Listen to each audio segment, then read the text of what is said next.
அனைவருக்கும் வணக்கம். நான் உங்க குருசலி கிருஷ்ணா. நம்ம வீட்ல அதாவது முன்னாடி காலத்துலலாம் "கெட்டும் பட்டணம் சேர்" அப்படின்னு சொல்லுவாங்க.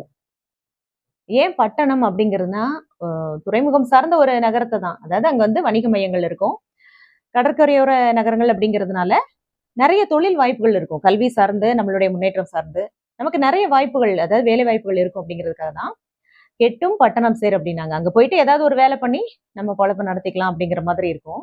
ஏன்னா, ஒரு ஊர்லயே அதாவது உள்ளூர்லயே இருக்கும்போது என்ன ஆகும்? ஏதாவது ஒரு தொழில் பண்ணியிருப்போம்.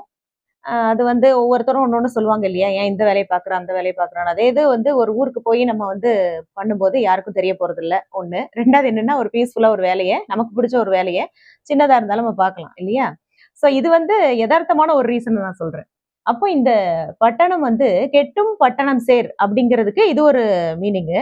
இன்னொன்னு என்ன அப்படின்னா, கெட்டும் இல்ல, கேட்டும் பட்டணம் சேர். இப்ப அந்த காலத்துலலாம் வந்து சாலை வசதிகள், போக்குவரத்து வசதி இதெல்லாம் இல்ல கிடையாது. சரியா கிடையாது இல்லையா? ஸோ ஒரு ஊர்ல இருந்து இன்னொரு ஊருக்கு போறதுக்கே ஒரு பெரிய பாடா இருக்கும். அதாவது என்னது குதிரை வண்டியோ, இல்ல வேற ஏதோ மாட்டு வண்டி அந்த மாரி தான் யூஸ் பண்ணி போவாங்க. அப்ப அந்த வழித்தடங்களும் வந்து சரியா தெரியாது. அந்த வழிப்பாதைகளும். அப்போ ஒவ்வொருத்தரையா கேட்டு கேட்டு போவாங்க. ஸோ அதனால கேட்டாவது நீ வந்து பட்டணம் போய் சேர்ந்து உன்னுடைய பொழப்ப பாரு அப்படிங்கிற மாதிரி அத வந்து அப்போ சொல்லியிருக்காங்க. ஸோ இதுக்கு வந்து இந்த மாதிரி ஒரு மீனிங்கும் சொல்லி நம்ம கேள்விப்பட்டிருப்போம். ஸோ இந்த பட்டணம் அப்படி சொல்லும்போது, அதாவது மதராசப்பட்டினம் அப்படின்னு நம்ம சொல்லும்போது நமக்கு வந்து உடனே மூவி ஞாபகம் வரும். மதராசப்பட்டினம் அப்படிங்கிறது வந்து அதாவது மாதரசன் பட்டணம். அதுதான் உண்மையானது.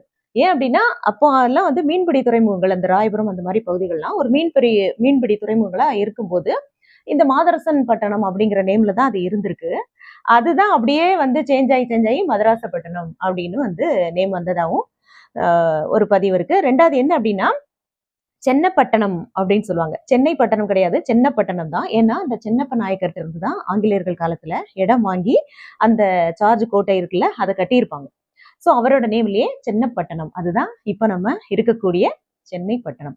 இது நெறைய பேருக்கு வந்து தெரிஞ்சிருக்கும். ஏன் அப்டின்னா, தெரியாதவங்களுக்கு நம்ம வந்து நம்ம படிக்கக்கூடிய விஷயங்கள், பயனுள்ள தகவல்கள்லாம் மத்தவங்களுக்கு நம்ம ஷேர் பண்ணுவோம். அதே மாரி நம்ம குழந்தைங்களுக்கும் சொல்லி தரணும் இல்லையா? ஒரு இன்ஃபர்மேட்டிவா நம்ம சொல்லி தரணும்.